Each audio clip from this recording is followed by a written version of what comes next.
Que quelqu'un bénisse le Seigneur avec des mots, avec des paroles.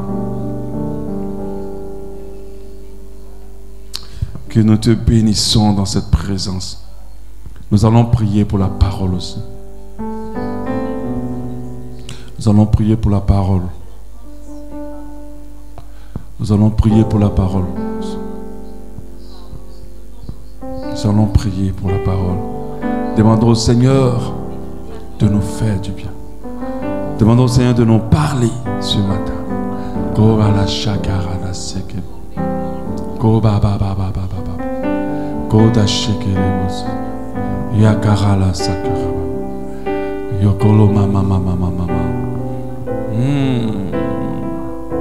Alléluia, nous asseyons dans sa présence.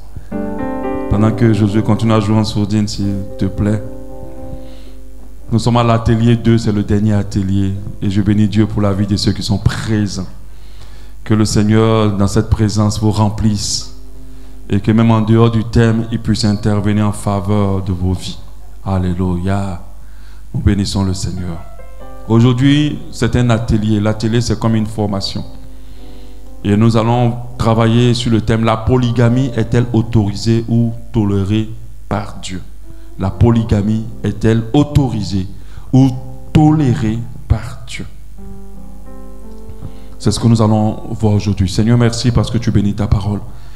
Et je veux surtout libérer ta pensée et non pas la mienne, non pas mon point de vue.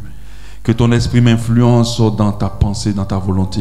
Et que ce message qui va être libéré puisse apporter beaucoup de force, beaucoup de soutien, beaucoup d'éclaircissement et la délivrance à plusieurs personnes, que ce soit ceux qui écoutent et ceux qui vont écouter en ligne et sur Internet. Que ta grâce oigne ce message au nom de Jésus.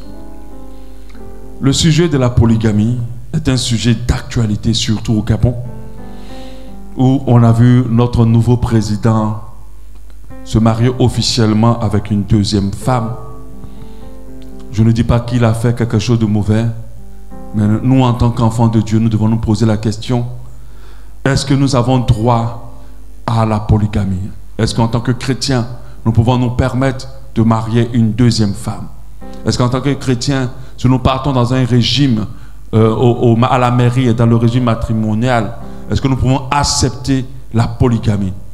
Il y a des femmes qui sont mariées, chrétiennes, qui sont mariées à des hommes, qui leur disent que la condition pour moi de te marier, plutôt qu'ils ne sont pas encore mariés, est que tu acceptes le régime polygamique. Et est-ce qu'elle doit accepter? Ce sujet est d'actualité, d'autant plus que dans la constitution de cette nation, le Gabon, le régime polygamie existe. Tous les mariages ont le choix en deux régimes, soit monogamie, soit polygamique. Et nous devons en parler, éclaircir les enfants de Dieu sur la pensée de Dieu concernant la polygamie. Dans notre atelier Utonda, notre deuxième atelier, nous allons aborder ce sujet qui suscite beaucoup de débats et de questionnements aussi dans les cœurs. Dans un monde où le norme culturel et social varie, il est essentiel de se tourner vers la parole de Dieu pour comprendre son intention pour nos vies. Donc nous allons explorer un peu la Bible pendant cet enseignement pour comprendre qu'est-ce que Dieu pense de la polygamie. Quand nous lisons Ecclésiaste 4, Ecclésiaste 4 à partir du verset 9 jusqu'au verset 12, on va le lire tout à l'heure, nous pouvons avoir un semblant de réponse par rapport à cette question. Parce que ce passage dit, au verset 9, Ecclésiaste 4, deux valent mieux qu'un, parce qu'ils retirent un bon salaire de leur travail. Donc nous comprenons que Dieu, par ce passage, est pour la monogamie. Deux valent mieux que, donc deux personnes. Dit car s'il tombe, l'un relève son compagnon, dont on parle de mariage bien sûr, et malheur à celui qui est seul et qui tombe, sans savoir avoir un second pour le relever. De même, si deux couchent ensemble, donc dorment ensemble, couchent ensemble, ça veut aussi dire de l'intimité, ils auront chaud, mais celui qui est seul, comment aura-t-il chaud? Si quelqu'un est plus fort qu'un seul, les deux peuvent lui résister. Jusqu'à là, on peut conclure que la polygamie n'est pas de Dieu du tout. On peut conclure que c'est la monogamie qui est la pensée et qui est la vérité. Mais ce qui m'a dérangé à la fin, c'est la suite de ce verset. Il dit, et la corde à 3 fils ne peut se rompre facilement. Et la corde à 3 fils ne peut se rompre facilement. Donc il parle là maintenant de 3 personnes. Donc est-ce que Dieu veut dire aussi par là que un homme peut marier 2 femmes, ils vont faire 3, ils vont tenir plus? Est-ce que c'est ce qu'il est en train de dire? Donc quand j'ai lu ce passage, je me suis dit, si on restait sur le début, on mettait point final et on disait que c'était bon. Mais quand il finit de dire la corde, il aurait pu dire la corde à 2 fils ne seront pas facilement, mais il a dit la corde à 3 fils. Donc là, on reste encore pleinement dans la confusion par rapport à la pensée de Dieu concernant la polygamie. Mais au fur et à mesure que nous allons avancer, nous allons comprendre. La polygamie dans l'Ancien Testament, quand nous examinons la polygamie dans l'Ancien Testament, nous voyons plusieurs figures importantes de l'Ancien Testament, des personnes sérieusement utilisées par Dieu, à qui Dieu parlait, que Dieu a utilisé dans la dimension extraordinaire. Toutes ces personnes-là, une grande majorité de ces personnes étaient polygames. On commence par Abraham, qui avait non seulement Sarah, mais qui avait aussi pris Agar comme femme, avec qui il a fait un enfant. On voit Jacob, qui était allé chercher Rachel, mais il était obligé de prendre aussi Léa. Et Dieu, ce qui est bizarre, c'est que c'est au travers de Léa qu'est sortie la postérité de Jésus. C'est Léa qui a fait l'enfant qui a continué la lignée. Ou qui a fait, non, pas l'enfant qui a fait, c'est Rachel plutôt, mais c'est Léa qui a fait plus d'enfants. Dans les 12 tribus, c'est Léa qui a fait la majorité des enfants de Jacob. Mais Joseph vient de Rachel. Il y a le roi David. Lui, on ne peut même pas compter ses épouses. Il en avait plusieurs. Et quand il partait quelque part, quand une femme lui plaisait, il en prenait. La femme d'Uri, il a pris, lui prenait. Il ne se limitait pas qu'à une seule femme. Il en avait plusieurs. Salomon, on n'en compte pas. La Bible dit qu'il avait 700 épouses et 300 concubines. Un seul homme avait 700 épouses et 300 concubines. Mais nous avons vu nulle part où Dieu les reprendre pour le nombre de femmes qu'il prenne. Au contraire, Dieu continuait à les utiliser. Et quand nous lisons la Bible encore, nous avons cette grande prophétesse Anne, qui était la première épouse d'un homme qui avait une deuxième épouse. Elle était la première de l'épouse d'Elkana. Et Elkana avait aussi une deuxième épouse qui s'appelait Pénina, qui se moquait de Anne. Et dans de nombreux exemples de la Bible, de personnalités de la Bible, nous avons, de l'Ancien Testament, nous avons beaucoup de polygamie. Et la polygamie était sérieusement pratiquée dans l'Ancien Testament. Est-ce que cela veut dire que Dieu tolère la polygamie? Aujourd'hui, nous donnons le nom David à nos enfants, nous donnons le nom Salomon à nos enfants, nous donnons le nom Samuel à nos enfants, nous donnons beaucoup de noms de personnes qui ont été polygames dans la parole de Dieu. Est-ce que dans l'Ancien Testament, le fait que Dieu, parce que quand nous regardons, n'avait pas de problème avec la polygamie, tolérait la polygamie, est-ce que cela nous dit que c'est ce qu'il faut pratiquer aujourd'hui? Est-ce que Dieu veut dire qu'il a accepté la polygamie dans notre vie? Nous devons comprendre qu'il est important de noter que la Bible ne présente surtout pas la polygamie comme la pensée parfaite de Dieu pour le mariage. Elle ne présente pas la polygamie comme la vision parfaite de Dieu pour le mariage. Dans plusieurs de ces cas, nous avons vu que la polygamie a créé beaucoup de soucis.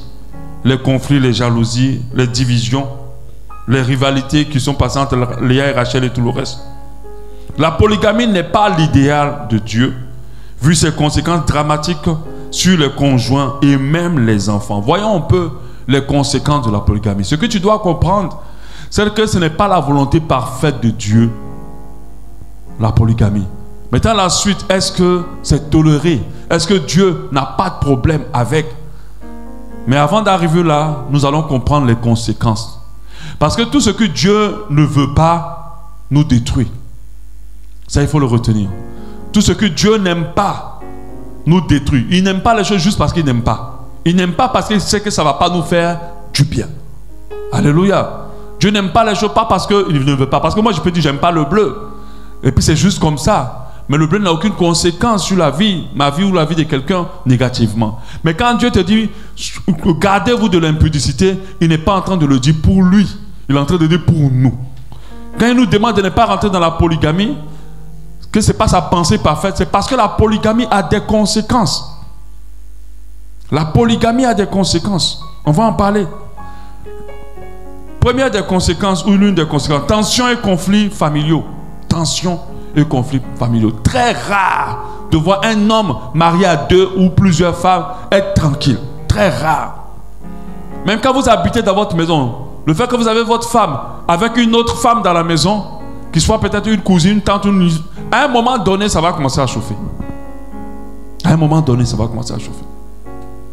Parce que les femmes sont des êtres qui ont besoin d'attention. Les femmes sont des êtres qui ont besoin de se sentir plus importantes.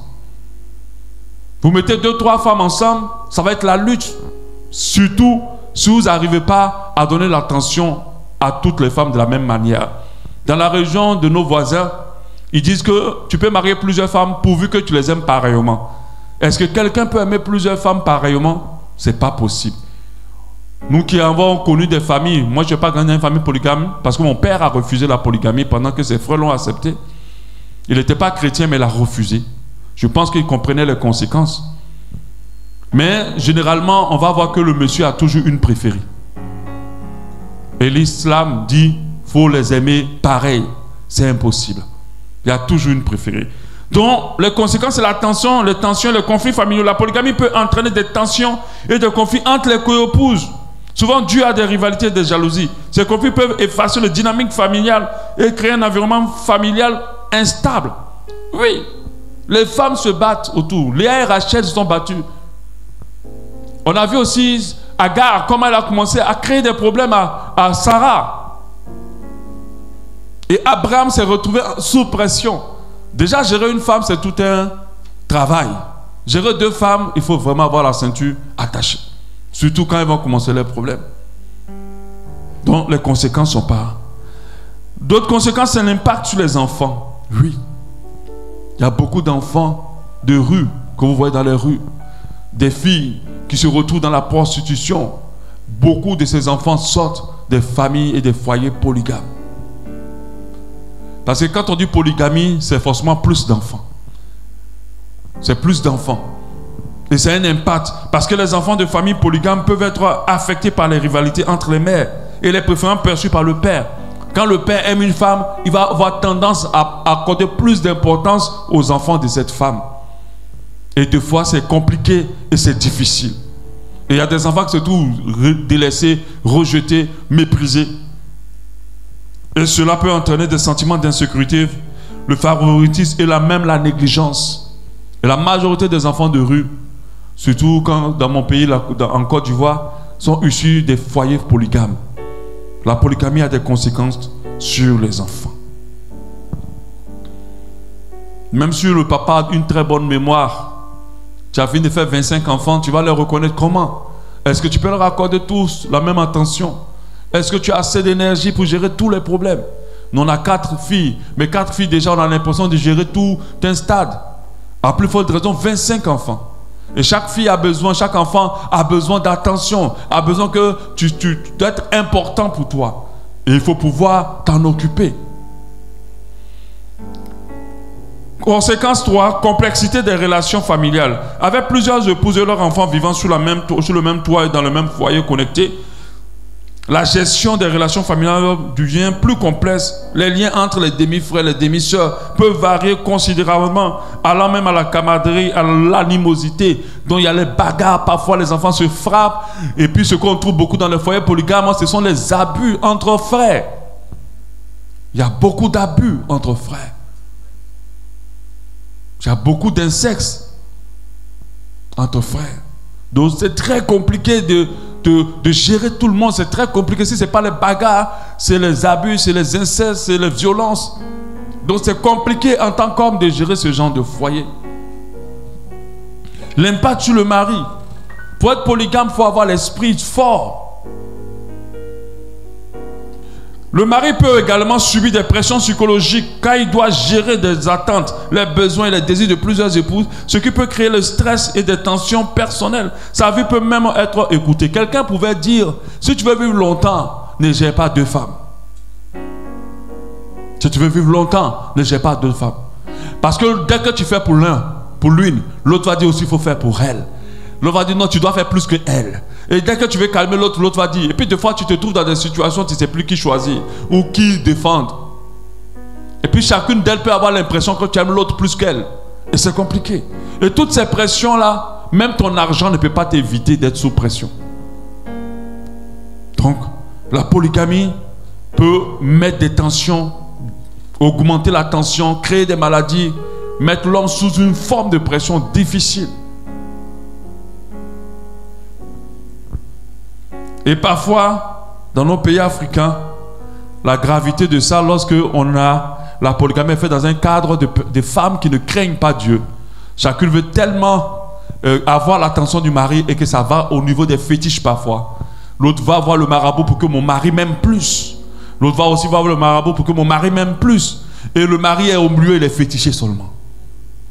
Il est fétiché, il est fétiché. Chacune veut le mettre dans la bouteille. Et à la fin, c'est lui qui se retrouve vraiment avec des possessions terribles. Et ça le complique.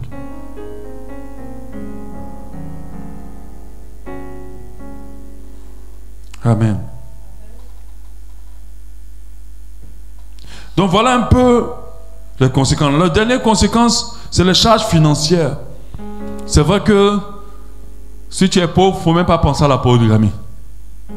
Malheureusement, au Gabon, ils sont tous des gens qui n'ont rien, mais ceux qui vont être polygames.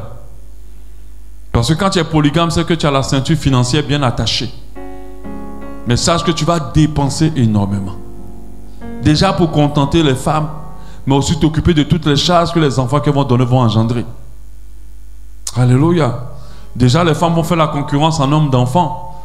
Donc si une a fait 4 et toi, l'autre a 2, elle ne va pas rester sur les 2 pour dire bon, ça va. Elle va vouloir faire 4. Et tu te retrouves avec toute une équipe de football. Il faut les nourrir, il faut les mettre à l'école, il faut les gérer. Donc les finances sont élevées. Les femmes, il faut que chacune ait sa maison. Déjà, il faut que tu sois propriétaire. Tu ne peux pas être en location puis tu es polygame. Donc c'est des charges financières énormes. Et il faut pouvoir les assumer. Alléluia.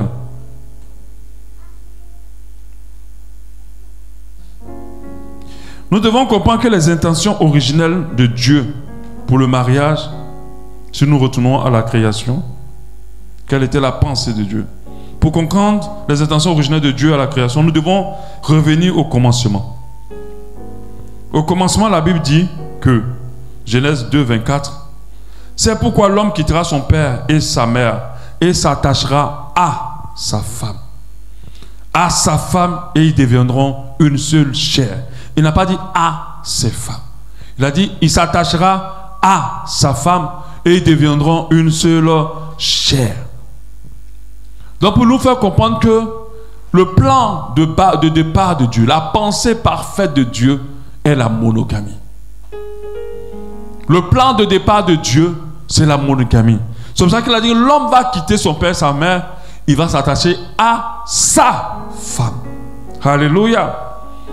Quand Dieu a créé Adam, il n'a pas créé Ève et puis Julie ou Julia ou Amandine pour donner à Adam. Il a seulement créé Ève. Il n'a pas pris 3 ou 4 côtes d'Adam pour créer 2 autres femmes ou 3 autres femmes. Il n'en a plus qu'une seule. Et quand il a créé les animaux, il a créé chaque animal avec sa compagne. Quand il a demandé à Noé de prendre les animaux pour le bateau, il a pris chacun avec sa compagne. Il n'a pas pris 2. Donc ça veut dire que la pensée de base de Dieu, La pensée réelle de Dieu, la volonté parfaite de Dieu est un homme pour une femme. Alléluia. Est un homme pour une femme. Dans le Nouveau Testament, Jésus confirme cette intention véritable de Dieu. Il le dit en Matthieu 19, 4 à 6. N'avez-vous pas lu que le Créateur au commencement fit l'homme et la femme, pas les femmes, fit l'homme et la femme. Et il dit, c'est pourquoi l'homme quittera son père et sa mère et s'attachera à sa femme, et les deux deviendront une seule chair. Ainsi, ils ne sont pas deux, mais ils sont une seule chair. Que l'homme donc ne sépare pas ce que Dieu a joint. Jésus appelle ceux qui l'écoutaient à revenir à la pensée originelle de Dieu, au plan de Dieu pour le mariage, un homme pour une femme. Alléluia. Donc nous comprenons ici que Dieu n'a jamais voulu la polygamie. Ce n'était pas sa volonté. Ce n'est pas dans son plan. Dieu n'a jamais voulu la polygamie.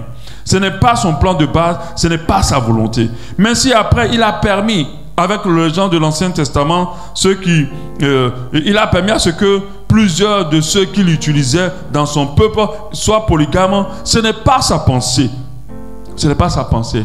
Mais est-ce que cela veut dire que même si ce n'est pas la pensée de Dieu, Dieu tolère la polygamie, que le chrétien peut être polygame et que Dieu n'aura pas de problème avec? Est-ce que ça veut dire cela? C'est là la question. Nous avons compris jusqu'à là que ce que Dieu veut, c'est un homme pour une femme. Et que si l'homme veut une deuxième, c'est que la première soit décédée, alléluia, ou qu'il y ait répudiation, c'est-à-dire divorce, pour qu'il puisse se marier à une autre femme. Mais pas deux femmes, et Dieu n'est pas pour l'adultère non plus. Alléluia. Mais est-ce que cela veut dire que Dieu tolère qu'un chrétien puisse se marier à deux femmes? Est-ce que Dieu tolère? On est encore dans le problème. Amen. Donc la première question est répondue. Dieu n'autorise pas la polygamie. Il n'est pas d'accord pour ça. Mais est-ce qu'il peut tolérer? Qu'est-ce que vous en pensez? Alléluia. Bon, je pense que la réponse d'une femme ne peut pas être oui. Alléluia. La polygamie et la monogamie, la transition vers l'idéal de Dieu. Donc en avançant dans l'histoire biblique, nous voyons un mouvement vers la monogamie comme idéal pour le peuple de Dieu. L'apôtre Paul, dans ses épîtres, souligne l'importance et la fidélité et l'engagement dans le mariage. 1 Timothée 3, 2, il déclare que l'évêque doit être irréprochable, mari, il a précisé, d'une seule femme. Mari d'une seule femme. Au fur et à mesure qu'on a avancé, le peuple de Dieu est revenu à la pensée de base de Dieu. Les apôtres ont revendiqué, y compris Jésus, la pensée de base de Dieu, mari d'une seule femme. Donc, pour nous dire que, pour nous montrer l'importance de la monogamie, particulièrement pour les responsables, pour les dirigeants d'église, pour les hommes de Dieu. Au Congo, il y a un homme de Dieu mais qui a été emprisonné parce qu'il était monogame et son dernier mariage était avec une fille de 14 ans. Ça, c'est cette année. Une toute petite fille qui avait à peine eu sa puberté. Elle était son épouse. Elle était mariée, elle était habillée en robe de mariage. Et lui, c'était un gros costaud pasteur, très vieux, d'une 50aine d'années. Et il l'a marié et on a dû le mettre en prison. Mais il avait déjà plusieurs femmes et il mariait. Je crois que c'était sa 27e ou un truc comme ça qu'il mariait. Et toutes ces personnes-là prennent l'exemple d'Abraham, prennent l'exemple de David, prennent l'exemple de Salomon. On a vu des théories qui disent que si un homme de Dieu dit que la polygamie n'est pas de Dieu, c'est qu'il n'est pas lui-même homme de Dieu. Qu'il y a trop de femmes qui vont marier les autres. Ce sont des théories qui viennent des démons. Alléluia. Qui viennent des démons. Parce que s'il y a un endroit où Satan agit avec puissance dans les foyers, c'est le foyer de polygamie. Dieu accorde l'importance à la monogamie. Et c'est sa pensée parfaite. Et nous, enfants de Dieu, est-ce que nous devons nous permettre d'être polygames? La réponse, elle est évidente. La réponse est non. Pourquoi? Parce que Dieu parle d'une relation entre Christ et une seule épouse. qu'est l'Église. Christ ne viendra pas chercher d'autres églises. Il viendra chercher une seule Église. Une unique Église. Ce qui montre que ceux qui rentrent dans la polygamie désobéissent à Dieu. Ceux qui rentrent dans la polygamie ne sont pas en phase avec la volonté de Dieu. Alors que nous savons que le péché, c'est quoi? C'est enfreindre ce que Dieu veut. Alléluia. Ne sont pas dans la volonté de Dieu. Et quand tu n'es pas dans la volonté de Dieu, ce que tu as choisi va te créer énormément de soucis. Et parfois, ça peut être ta pète. La polygamie peut te détruire. Peut écouter comment on appelle ça? Ta durée de vie, ton existence. Peut écouter. La parole de Dieu dit en Ephésiens 5, 24, or de même que l'Église est soumise à Christ. L'Église est soumise. Les femmes doivent l'être aussi à leur mari en toutes choses. Marie, aimez vos femmes comme Christ a aimé l'Église et s'est livré lui-même pour elle, pas pour elle avec S, afin de la sanctifier, de là, pas de les sanctifier par la parole, après l'avoir purifiée par le baptême d'eau. Mais regardez ce qu'il dit au verset 31. On parle des maris d'être soumis à leur mari, à leur femme, des femmes plutôt d'être soumises à leur mari. Après, verset 31 dit, c'est pourquoi l'homme quittera son père et sa mère et s'attachera à sa femme. Il ramène ce verset important qui est la pensée de Dieu.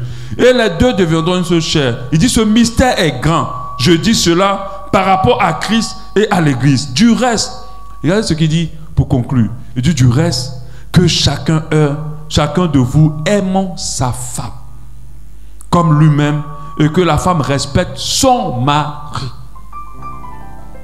Que chacun de vous aime sa femme et que la femme respecte son mari. Donc ça, c'est une conclusion parfaite. Tout comme Christ est fidèle à une seule église, une seule épouse, nous les chrétiens qui sommes à l'image de Christ, qui a dit de l'imiter, qui a dit d'être ses imitateurs, nous devons chercher une seule épouse. Nous ne devons pas non seulement nous tremper dans l'adultère, qui est encore très grave, et surtout pas autoriser de rentrer dans la polygamie. Parce qu'il arrive des sœurs qui sont chrétiennes, elles se retrouvent avec un mari qui n'a pas la crainte de Dieu. Et des fois, parfois, mais c'est un mari chrétien qui va lui dire, mais non, on va se marier, mais moi c'est la polygamie. Parce que dans nos familles, on a été toujours polygame. Qu'est-ce que cette sœur fait? Est-ce qu'elle rentre dans ce mariage? Je dis non. Parce que si elle rentre dedans avec la polygamie, elle ne rentre pas en faisant la volonté parfaite de Dieu. Elle rentre pour se créer des problèmes. Parce que là où il n'y a pas la volonté de Dieu, là il aura des problèmes. Alléluia. Là où il n'y a pas la volonté de Dieu. Mais il y a des sœurs qui sont tellement serrées de mariage, qui veulent tellement être honorées, qui sont tellement avides de richesse ou d'argent, qui sont tellement remplies de cupidité, qui préfèrent ces conditions-là et profiter de certaines choses, des honneurs ou de l'argent, que de rester seules. Elles enfreignent la volonté parfaite de Dieu. Le mariage est un mystère sacré, une union qui symbolise l'amour fidèle et exclusif de Christ pour l'Église. Christ aime une seule Église. Nous devons aimer une seule épouse.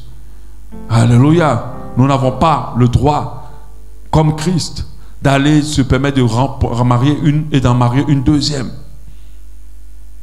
Alléluia. Amen.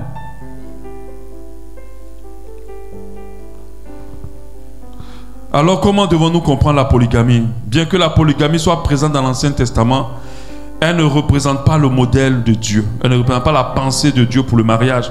Dieu a permis la polygamie dans certaines cultures et à certaines époques, mais ce n'était pas son dessein parfait. Les histoires des patriarches montrent souvent des conflits, des problèmes causés par la polygamie. Oui, quand vous lisez les histoires de tous ceux qui ont été polygames, c'était compliqué. On n'a pas dit leur histoire avec des choses qui sont bien passées. C'était toujours compliqué. Salomon, mais c'était encore pire. Ses nombreuses épouses l'ont détourné de Dieu. C'était pire. Ses nombreuses épouses l'ont détourné de Dieu. Nous rappelons que les choix qui s'écartent du plan original de Dieu ont des conséquences. Des choix qui s'écartent du plan. Ça, c'est une parole importante. Les choix qui s'écartent du plan originel de Dieu ont des conséquences. Alléluia. Dieu appelle chaque croyant à vivre selon ses commandements et à suivre son plan pour le mariage. La fidélité, l'amour et l'engagement sont au cœur du mariage chrétien. Nous devons apprendre des exemples bibliques, discerner la volonté de Dieu à travers le Saint-Esprit et vivre selon les principes d'amour et de respect mutuel. Donc, en conclusion, polygamie, ni autorisée, ni tolérée par Dieu, parce que ce n'est pas sa pensée pour le mariage, ce n'est pas sa volonté. Tel Christ est uni à une seule église, son épouse. Nous qui sommes à l'image de Christ et qui cherchons à lui ressembler, nous devons rentrer dans des mariages monogamiques pour ressembler à notre Seigneur. Alléluia. Nous allons bénir Dieu pour sa parole.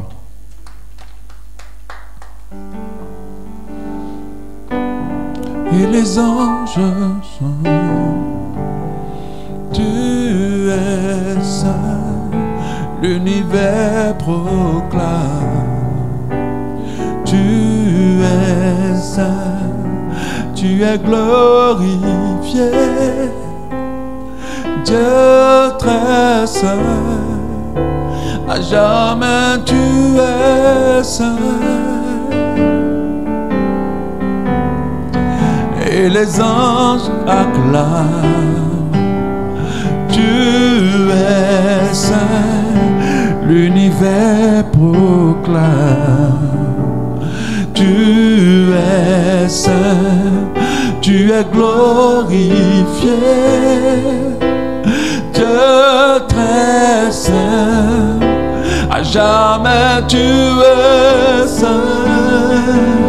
Et les anges acclament, et les anges acclament, oh, tu es saint, l'univers proclame,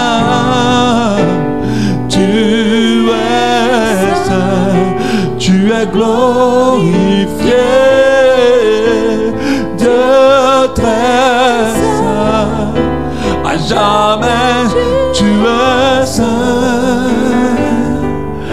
Oh, ton nom est le plus grand, ton nom est le plus grand, ton nom est tout puissant, ton nom est au-dessus de tout. Puissance, oh, oui, des royaumes et dignité, ton nom est au-dessus de tout. Ton nom est le plus, ton nom est le plus grand, ton nom tout puissant est tout puissant, ton nom est au-dessus de tout. Puissance, puissance, autorité, royaume et dignité, ton nom est au-dessus de tout. Et les anges acclament, tu es saint. L'univers proclame, tu es saint, tu es glorifié, Dieu très saint, à jamais tu es saint.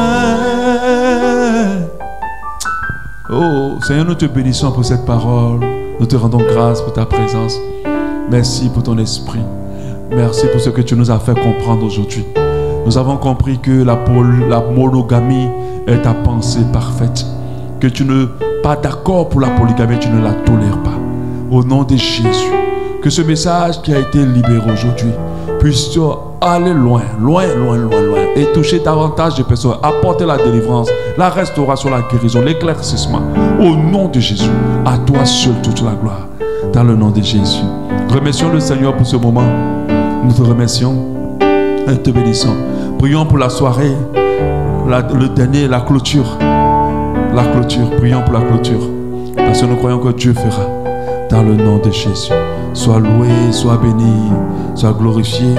Accompagne-nous dans ta présence. Ce soir, nous allons prier aussi pour les mariages. Nous allons prier pour les célibataires aussi. Nous allons prier pour des personnes en concubinage. Soyez là pour que nous prions, afin que la grâce de Dieu se pose sur vos vies. Merci Seigneur. Que Dieu vous bénisse et qu'il vous garde. Au nom de Jésus, à ce soir, 18h.